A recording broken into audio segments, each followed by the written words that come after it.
Hello friends, आज के इस वीडियो में मैं पढ़ाने वाला हूँ आपको इलेक्ट्रोकेमिस्ट्री, जो कि अपनी 12th क्लास का जो थर्ड चैप्टर है ना। डायरेक्टली मैं स्टार्ट करता हूँ चैप्टर को। इसमें हमको जरूरी क्या समझना, कंडक्टर्स और नॉन कंडक्टर बचपन से ही पढ़ते आए हैं। कंडक्टर्स क्या होते हैं, जिसमें चार्ज का फ्लो होता है वो कंडक्टर्स, जिसमें चार्ज का फ्लो नहीं होता है वो होता है नॉन कंडक्टर। जैसे हम कोई सी भी नॉन मेटल्स लें तो वो क्या होगी, नॉन कंडक्टर्स होगी। कंडक्टर्स की बात करें तो हमको अभी बेसिकली दो चीज़ों की बात करनी है। एक होता है मेटेलिक कंडक्टर।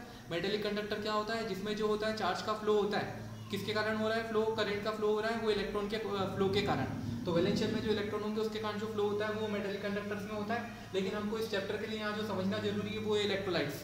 इलेक्ट्रोलाइट्स क्या होते हैं, इलेक्ट्रोलाइट्स ऐसा कोई भी कंपाउंड जिसको मैं वाटर में डिसॉल्व करूँगा और वाटर में डिसॉल्व करने पे क्या हो रहा है, वो अपने आयंस के फॉर्म में ब्रेक हो रहा है। केटायन और एनायन के फॉर्म में, मतलब पॉजिटिव चार्ज और नेगेटिव चार्ज के फॉर्म में ब्रेक हो रहा है। जैसे NaCl को मैंने वाटर में डिसॉल्व किया तो वो Na+ और Cl- में ब्रेक हुआ है, तो वो क्या होगा हमारा इलेक्ट्रोलाइट। जैसे यहाँ पे एक एग्जांपल लूँ मैं, अगर ये C6H12O6 लिखा है, ये क्या है, ग्लूकोज है। ग्लूकोज को जब मैं वाटर में घोलता हूँ तो वहाँ पे कोई आयंस प्रोड्यूस नहीं होते हैं, तो वो क्या होगा हमारा नॉन इलेक्ट्रोलाइट। ये क्या होगा, नॉन इलेक्ट्रोलाइट। हमको इलेक्ट्रोलाइट की बात करनी तो इसको वाटर में डिसॉल्व करूंगा तो वो केटायन और एनायन के फॉर्म में ब्रेक होगा, तो ये है हमारा इलेक्ट्रोलाइट, है ना। एग्जांपल लिया मैंने NaCl, तो Na+ और Cl- में ब्रेक हो रहा है। यहाँ पे हम देखें तो इलेक्ट्रोलाइट को स्ट्रॉन्ग और वीक इलेक्ट्रोलाइट दो कैटेगरी में हम रख सकते हैं। स्ट्रॉन्ग इलेक्ट्रोलाइट क्या होगा, ऐसा इलेक्ट्रोलाइट जो लगभग कंप्लीटली ब्रेक हो रहा है। जैसे मैंने 100 मॉलिक्यूल्स लिए NaCl के, वो 100 मॉलिक्यूल NaCl के लिए तो 100 Na+ और 100 Cl- दोनों में ब्रेक हो गया, ठीक है। तो वो क्या होगा हमारा स्ट्रॉन्ग इलेक्ट्रोलाइट। वीक इलेक्ट्रोलाइट क्या होता है, यहाँ पे जो डिसोसिएशन होता है उसका 5% से कम होता है लगभग, मतलब बहुत कम डिसोशिएट हो रहा है। जितने मॉलिक्यूल्स ले रहे हैं उसमें से बहुत कम मॉलिक्यूल जो है वो डिसोशिएट हो रहे हैं, तो यहाँ पे आयंस भी कम प्रोड्यूस होंगे, ठीक है। यहाँ पे हम स्ट्रॉन्ग इलेक्ट्रोलाइट के एग्जांपल्स की बात करें तो जितने भी सॉल्ट्स होते हैं वो सारे क्या होते हैं, स्ट्रॉन्ग इलेक्ट्रोलाइट की कैटेगरी में आते हैं। Salts like NaCl, KCl, CH3, COO, Na, ये स्ट्रॉन्ग एसिड्स और स्ट्रॉन्ग बेस जो होंगे वो भी हमारे यहाँ पे स्ट्रॉन्ग इलेक्ट्रोलाइट की कैटेगरी में आएंगे। दूसरी बात करें अपन वीक इलेक्ट्रोलाइट, वीक इलेक्ट्रोलाइट के एग्जांपल हो जाएंगे जैसे एसिटिक एसिड वीक एसिड होता है, अमोनियम हाइड्रोक्साइड जो है वीक बेस होता है, तो वीक एसिड वीक बेस वगैरह जो होते हैं वो वीक इलेक्ट्रोलाइट की कैटेगरी में आएंगे। यहाँ पे एक क्वेश्चन बन सकता है कि इसमें डिफरेंस बनने के लिए तो पहली चीज तो बता देंगे कि इसका जो होता है बहुत ज्यादा 100% लगभग वो पूरा डिसोशिएट होता है, इसमें डिसोशिएशन बहुत कम होता है। एक डिफरेंस में आ जाएगा एग्जाम्पल।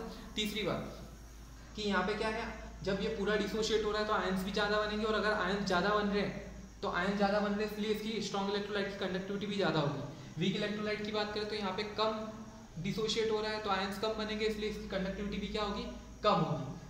एक लास्ट पॉइंट, फोर्थ पॉइंट, यहाँ पे क्या होगा, क्योंकि पहले ही वो पूरी तरीके से ब्रेक हो चुका है, अब ब्रेक नहीं होगा, तो अगर मैं यहाँ डाइल्यूशन करता हूँ तो डाइल्यूशन का कोई ज़्यादा कंडक्टिविटी पे इफेक्ट नहीं होगा। लेकिन यहाँ पे डाइल्यूशन करने पे क्या है कि वो डिसोसिएशन बढ़ते जाएगा, मतलब नए नए आयंस प्रोड्यूस होते जाएंगे, तो वहाँ पे क्या होगा, इसकी कंडक्टिविटी डाइल्यूशन के साथ में इंक्रीज होगी।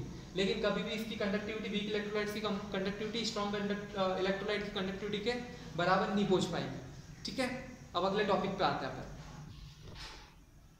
हाँ, तो अगला टॉपिक है अपना रेडॉक्स रिएक्शन जो है। पहले तो अपन ने इलेक्ट्रोलाइट क्या होता है वो समझ लिया, और दूसरी मेन चीज जो है सेल को समझने के लिए, सेल जो होता है बेस्ड होता है रेडॉक्स रिएक्शन पे। तो रेडॉक्स रिएक्शन क्या होती है वो हमारे लिए समझना जरूरी है। तो उसके लिए पहले समझते हैं अपन ऑक्सीडेशन क्या होगा।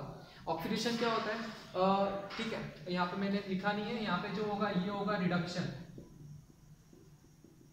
है ना। पहले ऑक्सीडेशन समझते हैं। ऑक्सीडेशन क्या होता है, इलेक्ट्रॉन का निकलना, किसी भी एटम से या किसी भी मॉलिक्यूल से इलेक्ट्रॉन निकल रहे हैं, इलेक्ट्रॉन निकलेगा मतलब उसका क्या हो रहा है, ऑक्सीडेशन हो रहा है ना। ऑक्सीडेशन होता है तो पॉजिटिव चार्ज इंक्रीज होता है, या नेगेटिव चार्ज क्या होता है, डिक्रीज होता है।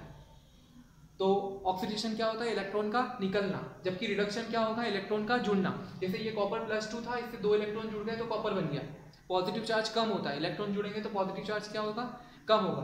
तो इलेक्ट्रॉन का जुड़ना क्या होता है, इलेक्ट्रॉन गेन कर रहा है तो उसका रिडक्शन हो रहा है, और अगर इलेक्ट्रॉन लूज कर रहा है तो उसका ऑक्सीडेशन हो रहा है। तो हमको यहाँ पे ध्यान रखना है कि यहाँ जिंक का ऑक्सीडेशन हो रहा है, और यहाँ पे हमको बोलना है कॉपर का ऑक्सीडेशन, कॉपर का रिडक्शन नहीं हो रहा है। हमको बोलना क्या है कि कॉपर +2 ने इलेक्ट्रॉन लिए हैं, इसलिए कॉपर +2 का यहाँ पे रिडक्शन हो रहा है। इन दोनों को मैं कंबाइनली लिखूंगा तो कंबाइनली क्या होगा, यहाँ से दो इलेक्ट्रॉन बैलेंस्ड है, दो इलेक्ट्रॉन कैंसिल हुए, तो जिंक प्लस में कॉपर +2, जिंक डबल प्लस और कॉपर बन गया। मतलब जो जिंक ने 2 इलेक्ट्रॉन दिए थे वो किसने ले लिए, कॉपर ने लिए, तो इसलिए Zn+2 बन गया, और कॉपर ने 2 इलेक्ट्रॉन, कॉपर +2 ने 2 इलेक्ट्रॉन लिए थे तो कॉपर बन गया। तो मैं यहाँ क्या बोलूंगा कि जिंक का क्या हो गया, ऑक्सीडेशन हो गया, और कॉपर का क्या हो गया, रिडक्शन हो गया। तो क्योंकि एक ही रिएक्शन में हमको ऑक्सीडेशन भी दिख रहा है, रिडक्शन भी दिख रहा है, तो इस टाइप की रिएक्शन को हम क्या बोलेंगे, रेडॉक्स रिएक्शन। जो भी हमारा सेल होगा इसी पे बेस्ड होगा। यहाँ सेल में दो चीजें होगी, एक होगा एनोड और दूसरा होगा कैथोड। लेफ्ट साइड हम जनरली क्या लेंगे, एनोड को, और राइट साइड क्या लेंगे, कैथोड को। जो लेफ्ट साइड एनोड होगा उसको मैं समझने के लिए की बताता हूँ। इसको की को याद रखना है अपने को, LOAN, लोन। लोन से क्या होगा, लेफ्ट साइड में क्या लूंगा हमेशा, लेफ्ट साइड में हमेशा एनोड लूंगा, और लेफ्ट साइड जो एनोड होगा उस पर ऑक्सीडेशन होगा, ऑक्सीडेशन होगा, ऑक्सीडेशन होगा, और उसके ऊपर जो नेगेटिवली चार्ज एनायन जाएगा। ठीक है, इसको और डिटेल आगे अपन देखेंगे। अब मैं अगले टॉपिक पे आ रहा हूँ इसी में। अब जो ये 5 चीजें हैं ये और हमको अब यहाँ पे समझनी है ना। सबसे पहले देखते हैं सेल कांस्टेंट। सेल कांस्टेंट क्या होता है, सेल कांस्टेंट को रिप्रेजेंट करते हैं हम G स्टार से। ये क्या होगा, जैसे ये सेल है अपना, तो सेल में जो 2 इलेक्ट्रोड होते हैं, ठीक है, ये 2 इलेक्ट्रोड होंगे, एक इलेक्ट्रोड ये है, इसके पास दूसरा इलेक्ट्रोड है, तो दोनों इलेक्ट्रोड के बीच की डिस्टेंस L है, मान लो इन दोनों के बीच की डिस्टेंस कितनी है, L। और जो इलेक्ट्रोड का नीचे का क्रॉस सेक्शन एरिया है वो मान लो कितना है, A। तो जो उसके इलेक्ट्रोड्स के बीच की डिस्टेंस और क्रॉस सेक्शन एरिया का जो रेशो होता है उसे हम क्या बोलते हैं, सेल कांस्टेंट, जिसको रिप्रेजेंट करेंगे हम G स्टार से। जैसे इसकी यूनिट क्या हो जाएगी, सेंटीमीटर, और ये होगा सेंटीमीटर स्क्वायर। तो 1 सेंटीमीटर से 1 सेंटीमीटर कट जाएगा, लेकिन नीचे का सेंटीमीटर बचेगा, तो ऊपर लिख दूं तो इसकी जो यूनिट होगी, इसकी यूनिट होती है सेंटीमीटर इनवर्स। ठीक है, यूनिट के साथ में हमको ये याद रखना है, सेल कांस्टेंट क्या होता है, L/A, उसकी यूनिट होती है सेंटीमीटर इनवर्स, है ना। बाकी 4 चीजें डिस्कस करने से पहले मैं ओम्स लॉ स्टार्ट करता हूँ। ओम्स लॉ क्या बोलता है कि किसी भी कंडक्टर में जो पोटेंशियल डिफरेंस होता है, अगर मैं पोटेंशियल डिफरेंस को इंक्रीज करूंगा, पोटेंशियल को इंक्रीज करूंगा, तो वहां पे करंट भी क्या होगा, इंक्रीज होगा। यहाँ प्रोपोर्शनलिटी का साइन हटाने के लिए मैं कांस्टेंट हूं, तो कांस्टेंट क्या आएगा, एक कांस्टेंट लेते हैं R। ये जो कांस्टेंट R होता है इसी को हम क्या बोलते हैं, रेजिस्टेंस। इसी को क्या बोलेंगे, रेजिस्टेंस। रेजिस्टेंस, इसी को हम रेजिस्टेंस बोलेंगे। इसको थोड़ा सा सेटल करके लिखो तो V = IR। ये क्या है अपना ओम्स लॉ, और इसकी यूनिट क्या हो जाएगी, इसकी यूनिट होगी ओम। ठीक है, इसकी यूनिट होगी ओम। ओम का सिंबल जो होता है कुछ ये सिंबल होगा ओम। ठीक है, ओम का सिंबल होता है। दूसरी बात, रेजिस्टेंस हो गया। रेजिस्टेंस के बाद अपन बात करते हैं कंडक्टेंस की। कंडक्टेंस को C से भी डिनोट करते हैं और G से भी डिनोट करते हैं। तो कंडक्टेंस जो होगा, कंडक्टेंस को मैं G से डिनोट कर रहा हूँ। G = क्या होता है, 1/R। मतलब जो रेजिस्टेंस का इनवर्स होता है, रेजिस्टेंस के इनवर्स को हम क्या बोलेंगे, कंडक्टेंस। रेजिस्टेंस के इनवर्स को हम बोलेंगे कंडक्टेंस। तो अब बात आती है इसकी यूनिट की, तो यूनिट जो होगी, इसकी यूनिट क्या है, ओम। ठीक है, इसकी यूनिट ओम है, तो हमको किसकी यूनिट लिखनी है, कंडक्टेंस की यूनिट लिखनी है, तो वो ऊपर आएगा, तो क्या आएगी इसकी unit, ohm inverse. Ohm inverse, या इसी को हम बोलते हैं, ओम का उल्टा है इसलिए मो भी बोलते हैं। या एक और टर्म यहाँ पे यूज करते हैं हम साइंटिस्ट के नाम पे, साइमन। ठीक है, तो ये इसकी यूनिट क्या होगी कंडक्टेंस की, या तो ओम इनवर्स बोलूं, या मो बोलूं, या साइमन बोलूं। ठीक है, उसके बाद आगे बात करें अपन, बाकी 2 चीजें और डिस्कस करनी है, उसके लिए देखते हैं। तो रेजिस्टेंस जो होता है हमारे सेल का जो रेजिस्टेंस होता है, सेल का जो रेजिस्टेंस होगा वो हमारे इलेक्ट्रोड्स के बीच की डिस्टेंस के डायरेक्टली प्रोपोर्शनल होगा। मतलब डिस्टेंस में जितनी ज्यादा रखूंगा, अगर इलेक्ट्रोड जितने ज्यादा दूर होंगे रेजिस्टेंस ज्यादा होगा। तो इसलिए मैं क्या कोशिश करूंगा कि इलेक्ट्रोड्स को कहाँ रखूं, पास में, रेजिस्टेंस कम करने के लिए। साथ में रेजिस्टेंस जो होता है उसके क्रॉस सेक्शन के एरिया के इनवर्सली प्रोपोर्शनल होता है। मतलब क्या है, मेरा अगर क्रॉस सेक्शन एरिया ज्यादा रखूंगा, मतलब मेरा इलेक्ट्रोड जितना ज्यादा मोटा होगा, मेरा रेजिस्टेंस उतना कम रहेगा। अगर दोनों को मैं साथ में लिखूं, तो दोनों को साथ में लिख सकता हूँ, R is directly proportional to L/A। ठीक है, यहाँ प्रोपोर्शनलिटी का साइन हटाऊंगा, तो यहाँ प्रोपोर्शनलिटी का साइन हटाने के लिए कांस्टेंट आएगा। वो जो कांस्टेंट आता है उसी को हम बोलते हैं, उसको डिनोट करते हैं रो से। और ये जो रो होगा उसी को हम क्या बोलेंगे, रो को ही बोलेंगे हम रेजिस्टिविटी। रेजिस्टिविटी बोलेंगे या स्पेसिफिक रेजिस्टेंस, रेजिस्टिविटी या स्पेसिफिक रेजिस्टेंस। तो रो = क्या हो जाएगा, रो = होगा RA/L। ठीक है, RA/L। इसकी यूनिट की बात कर लेते हैं। यूनिट R की तो यूनिट हो गई ओम, है ना। Area by length centimetre square upon में सेंटीमीटर क्या हो जाएगा, सेंटीमीटर। तो इसकी यूनिट क्या हो जाएगी, ओम सेंटीमीटर। यूनिट ओम सेंटीमीटर हो गई। उसके बाद इसको एक और फॉर्म में लिख सकते हैं, रो = क्या है, ये R रेजिस्टेंस। अब जो L/A है, इसको नीचे से बात करें अपन, तो L/A को मैं क्या लिख सकता हूँ, L/A को लिख सकता हूँ मैं G स्टार। तो ये क्या हो जाएगा, R/G स्टार। इस पे न्यूमेरिकल बन सकता है।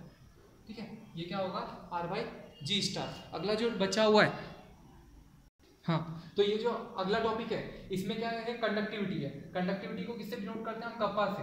कप्पा जो कंडक्टिविटी होता है वो रियल में क्या होता है, रेजिस्टिविटी का इनवर्स होता है। तो रेजिस्टिविटी का इनवर्स होगा तो 1/ρ। ठीक है, रेजिस्टिविटी का इनवर्स होगा 1/ρ। रो जो होता है, रो का फॉर्मूला होता है, यहाँ पे ये वाला फॉर्मूला रखूंगा RA/L।